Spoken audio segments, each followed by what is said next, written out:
Buxus, which you might know as boxwood, is one of the most popular hedging plants grown worldwide. In a previous video, we took a look at some methods you could use to propagate your own boxwoods from cuttings, be it in a commercial plant production nursery or for hobbyist purposes. In this video, we are going to take a more intimate look at boxwoods, discussing some growing tips, uses, varieties, and adding value to your plants through trimming into topiary forms. If you like what you see and hear in this video, you can find a link to our free ebook which contains everything we are going to discuss. Let's dive in and start with some popular uses for boxwoods. Growing tips. Boxwood aficionado and master grower Paul Saunders has two strong horticultural beliefs. In horticulture, variety is everything, and two, in boxwood, protection is everything. These two rules form the basis of successfully growing boxwoods. To help guarantee your chances of beautiful, lush and healthy boxwoods, pick the cultivar best suited to your needs. This means considering your climate, planting space, and aesthetic requirements. If you are a producer of boxwoods, this means considering the easiness of which buyers will grow your plants in addition to the perceived beauty of the plants, thereby allowing you to cater to both the practical and superficial needs of the clients. If you are growing your boxwoods for personal use, then your climatic needs will be on top of your list of considerations. If you have an especially cold climate, then Sheridan cultivars such as Green Mound, Green Mountain, and Green Velvet could work for you. You must also take into account your soil characteristics, as many boxwood varieties are susceptible to root rot. Brown Blandy is especially sensitive in wet soils. D-rung should instead be considered in these conditions. Rule number 2 reiterates the importance of protecting your boxwoods from harsh conditions. By exploiting some of these rules, you can also create a microclimate that might be suitable for otherwise no-go varieties. Planting boxwoods next to established trees can help suck up excess water in the root zone and provide some relief from hot, direct sun. If you're in the southern hemisphere, south-facing slopes are often best suited to boxwoods, while the opposite is true in the northern hemisphere. You should also be wary of over-fertilizing young boxwoods towards the end of the summer. Excess nitrogen will encourage a flush of young foliage that won't have time to acclimatize before winter freeze and thaw cycles hit. Boxwoods are mainly used as an ornamental specimen, but this doesn't mean you can't get creative with the ways you can incorporate them into a landscape.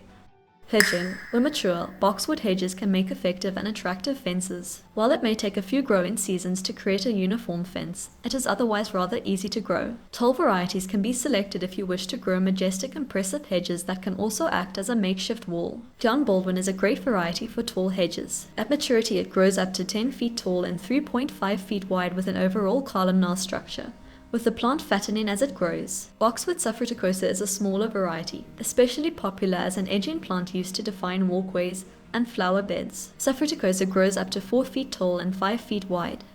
Topiary. Their dense growth habit makes boxwoods the perfect plants to train into topiary. First practiced in ancient Rome, topiary is the general term referring to the practice of trimming and training plants into distinctive shapes. Whether it be in the landscape or in pots, boxwood topiaries can take most any form imaginable. Elegant forms will add a touch of class to formal gardens, while whimsical animal shapes are great in theme parks and gardens frequented by young children. D-runk is a great cultivar with an upright growth habit, and with minimal pruning the plant can easily be trained into a Christmas tree-like form. Green Mountain is perfect when a conical form is desired. Safruticosa is a great all-rounder for many topiary forms. Boxwoods can also be trained as miniature trees. Grace Hendrick Phillips is what's known as a very dwarf cultivar and only grows 1.5 feet tall and 3.5 feet wide, making it the perfect bonsai specimen. Pot plants. Whether a minimalist approach is preferred with only 1 or 2 pots on a porch, or if multiple pots are clustered together, boxwoods can be a very exciting pot plant. As perennials, you can enjoy years of greenery with little maintenance required. Tall varieties like Graham Blandy make for a striking frame to doorways. Justin Browers is a small variety with a compact, mounding habit, perfect for smaller pots. If you're looking for a uniquely colored boxwood, consider planting Elegantissima with its variegated leaf color. It makes a great Christmas display with its white-tipped leaves. While it can reach heights of up to 12 feet, vigorous pruning can help keep Elegantissima compact for pot plants. Window boxes. Add sophistication and grace to your windows by incorporating miniature boxwoods into the boxes. Not only do they look beautiful from the outside, but when viewed from the inside they add a sense of calm and refreshment to the indoors too. You will want to look for the smallest of the small varieties that are happy to grow in compact window boxes. Morris Dwarf grows up to 3 feet tall and 4.5 feet wide, but can be kept smaller if pruned regularly. Morris Midget is one of the most compact dwarf varieties and one of the best performers too, reaching heights of only 18 inches tall and 3 to 4 feet wide. Me Willie is another great option for window boxes, potentially being more easy to source than the other two varieties. Even though they are perennials, you can change up the look every season by adding different annuals around the boxwoods.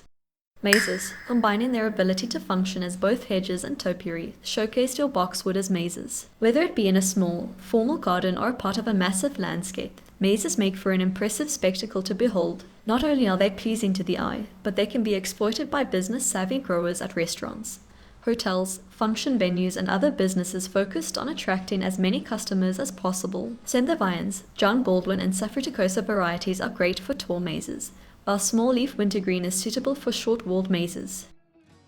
And that brings us to the end of this video. Make sure you are subscribed to our channel so you never miss out on our future boxes related videos, including how to train and prune your boxes into topiaries. Don't forget to download your copy of our ebook, and we will see you in the next video.